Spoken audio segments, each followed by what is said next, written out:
আচ্ছা, তাহলে তোমার কোয়েশ্চেনটা হচ্ছে যে মানে আমরা পৃথিবীতে কেন সবাই হ্যাপি না, তাই তো? দেখো, পৃথিবীতে আমরা সবাই অসুখী, এটা সত্য কথা। এটার এটার যে বেসিক যে স্ট্রাকচার, বেসিক যে কারণ, এটা আমি আগে আমার ইসলামিক দিক থেকে শুরু করি। কোরআন পড়ছো না? কোরআনে তুমি বাংলা পড়ো, পুরা কোরআনের মধ্যে আল্লাহ তাআলা একটা জায়গাতেও সুখী এই শব্দটা ব্যবহার করা হয়েছে। দুনিয়াতে যে তুমি দুনিয়াতে আলটিমেটলি সুখী হবা, এটা আল্লাহ সুবহানাহু ওয়া তাআলা কখনো বলেন না। আল্লাহ এটা কখনোই বলেন যে তুমি ঈমান আনবা আমি তোমাকে সুখী বানাই দিব, তুমি দিনদার হবা আমি তোমাকে সুখী বানাই দিব। আল্লাহ এটা বলেন না। দুনিয়াটা কি? দুনিয়াটা হচ্ছে একটা কারাগার। দুনিয়াটা হচ্ছে শাস্তিমূলকভাবে আমাদেরকে পাঠানো হয়েছে। এখন দুনিয়াটা তো ভাই সুখের জায়গা। সুখের জায়গা কোনটা? জান্নাত। জান্নাতে তুমি পার্মানেন্ট সুখ পাবা, কিন্তু দুনিয়াতে পার্মানেন্ট সুখ পাবা। এক নম্বর। দ্বিতীয় নম্বর, আল্লাহ সুবহানাহু ওয়া তাআলা কোরআনে আরেক জায়গায় কি বলতেছে যে তুমি ঈমান আনবা আর সাথে সাথে তোমাকে ছেড়ে দিব, তোমাকে কোনো পরীক্ষা করবো না। এটা বরং আল্লাহ কি বলতেছে, তুমি ঈমান আনার সাথে সাথে তোমাকে পরীক্ষা করবো। কী দিয়ে পরীক্ষা করবো? রোগশোক দিয়ে, অর্থনৈতিক কষ্ট দিয়ে, ফসল নষ্টের মাধ্যমে, খাদ্যের অভাবে, সন্তানের মৃত্যুতে ইত্যাদিভাবে তোমাকে আমি পরীক্ষা করবো। ঠিক আছে? তার মানে অ্যাজ এ মুমিন তোমার অলওয়েজ টেস্ট বা এক্সামিন করার জন্য নিজেকে ফিট রাখতে হবে। এটা সুন্দর একটা উদাহরণ। আলেম বলি না আমরা, আলেম বা হুজুর বা ঠিক না আছে, বড় দিন যাচ্ছে না, খুব পাঁচক নামাজ কালাম পড়ে, খুব আল্লাহ বিহু একটা মানুষ, সিগারেট খায় না, এরা দেখবে যে খুব হ্যাপিলি লাইফ লিড করে, খুব হাসতেছে, সবার সাথে হাসি খুশি মিশে। বাট একটা রিয়েল থিং জানো, একটা আলেম বা একটা দিন যাচ্ছে কি পরিমাণ ডিপ্রেসড থাকে। সিরিয়াসলি, ওদের ব্রেইনে যে পরিমাণ ডিপ্রেশন, যে পরিমাণ মানসিক চাপ আল্লাহ তাআলা ওদেরকে রাখে, ওদের ব্রেইনটা যদি খুলে, একটা জেনারেল ছেলে লেটস সে যে একটু সিগারেট টিকেট খায়, গার্লফ্রেন্ড আছে, জেনারেল পোলা পায় না ইউনিভার্সিটি, ওদেরকে যদি দেখাই যে ওর ব্রেনে কী পরিমাণ, একটা আলেম একটা দিনদার ব্রেনে কী পরিমাণ ডিপ্রেশন, সেটাকে নিতে পারবে না। হ্যাঁ, ইটস ট্রু। তো একটা দিনদার মানুষ চল, ওর একবার ওয়াইফের সাথে প্রবলেম, ওর বাবা মার সাথে প্রবলেম, অর্থনৈতিক কষ্ট, প্রচুর প্রবলেম।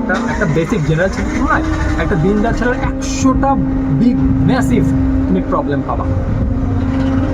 তারপর দেখবা হাসতেছে। কেমনে হাসতেছে?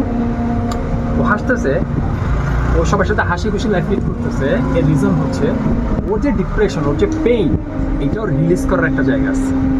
ওর পেইনটা ওর ব্রেনে রাখতে হচ্ছে, ও রিলিজ করতে পারে। কোথায় রিলিজ করতে পারে? ইন সিজদা। আল্লাহ তাআলা হচ্ছে তো আসলে আমাদের প্রিয়তম, আমাদের বন্ধু, হ্যাঁ, আমাদের বাসক। আমরা কি করি? আমরা আল্লাহকে ভাবি যে না, এই জিনিসগুলো সেজদায় বলবো, এগুলো সিলি ম্যাটার। হাদিস পড়ো, হাদিসে রাসূল সাল্লাল্লাহু আলাইহি ওয়াসাল্লাম কি বলতেছেন যে জুতার যদি একটা ফিতাও ছিঁড়ে যায়, কাকে বলবো? আল্লাহকে বলবো। তো জুতার ফিতার থেকে তো তুচ্ছ কোনো বিষয় হতে পারে না। যে কোনো বিষয় যদি আমরা যদি আল্লাহর সাথে শেয়ার করি, আমাদের কিন্তু রিল্যাক্স লাগে। তা আলেম দিনদারটা কী করে? ওর যে পেইনগুলো, ওর যে ডিপ্রেশনগুলো আল্লাহর সাথে শেয়ার করে, সে কী হয়ে যায়? ওইটি কী হয়? রিলিজ হয়, ও হালকা হয়। যে আমি এমন এক জায়গায় বলছি, এটা সমাধান হয়ে যাবে ইচ্ছা করবে। ঠিক আছে? আর একটা জেনারেল ছেলে কী হচ্ছে, জেনারেল মেয়ে কী হচ্ছে, একটু ডিপ্রেশন, একটু বয়ফ্রেন্ডের সাথে ঝামেলা হয়েছে, একটু ব্রেকআপ হয়েছে, একটু ডিভোর্স হয়েছে, ওর কিন্তু পেইনগুলো বলার কোনো কী নেই, জায়গা নেই। ও তো নামাজ পড়ে না, তাহলে ওর ডিপ্রেশনগুলো শেয়ার করার কোনো মানুষ আছে, কোনো ব্যক্তিত্ব আছে? তো দেখা যায় সিম্পল একটা বিষয় কী করে ফেলে, সুইসাইড। বুঝতে পারছো তো? পেইন দুজনেরই আছে, বরঞ্চ দিনদারের বেশি আছে। জাস্ট ওর কী আছে, শেয়ার করার জায়গা আছে, কিন্তু এই জেনারেল ছেলেটার কি শেয়ার করার প্লেস নেই। এই জন্য ও ডিপ্রেসড, এই জন্য বড় ভুল করে ফেলে। ঠিক আছে? তাহলে এবার আসুন, পেইন তো থাকবে দুটাতে। তো পেইনের মধ্যে আমরা কীভাবে টিকে থাকবো? পেইনের মধ্যে টিকে থাকার একটা রুলস হচ্ছে, তুমি সুখী কিন্তু হইতে পারবা, কিন্তু সুখ কি তোমার আগে এটা বুঝতে হবে। আমাদের জেনারেশন, আমাদের তো বয়স খুব বেশি হয়নি, আমাদের জেনারেশনের ফলাফলের প্রবলেমটা কি জানো? আমরা শিক্ষিত হয়েছি ঠিকই, কিন্তু আমরা কোনো জিনিসকে অ্যানালাইজ করি, আমরা বুঝি না। সুখী হইতে হলে তোমার তাহলে বুঝতে হবে সুখ কি, তাহলে তুমি সুখ হইতে পারবে। সুখ খুব সিম্পল। একটা ছোট্ট উদাহরণ, আমি ওই যে তোমার কোরআন হাদিসে যাবো, বেসিক একটা এক্সাম্পল।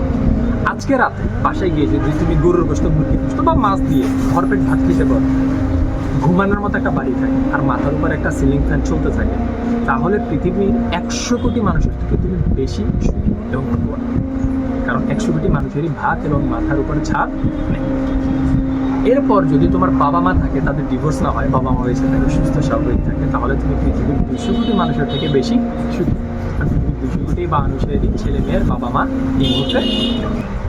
আর যদি তুমি হাসপাতাল থেকে দূরে থাকো, তোমার বড় কোনো রোগ না থাকে, তোমার হাত পা আস্থা থাকে, কোনো ক্যান্সার এইডসের মতো মরণবাদী রোগ তোমার না থাকে, হ্যাঁ, দিনে 2-4 হাজার টাকার ওষুধ তোমার না খাইতে হয়, বিছনায় শুয়ে শুয়ে হসপিটালের বেড তোমার না দেখতে হয়, তাহলে তুমি পৃথিবীর 300 থেকে 350 আনুমানিক কোটি মানুষের থেকে বেশি সুখী।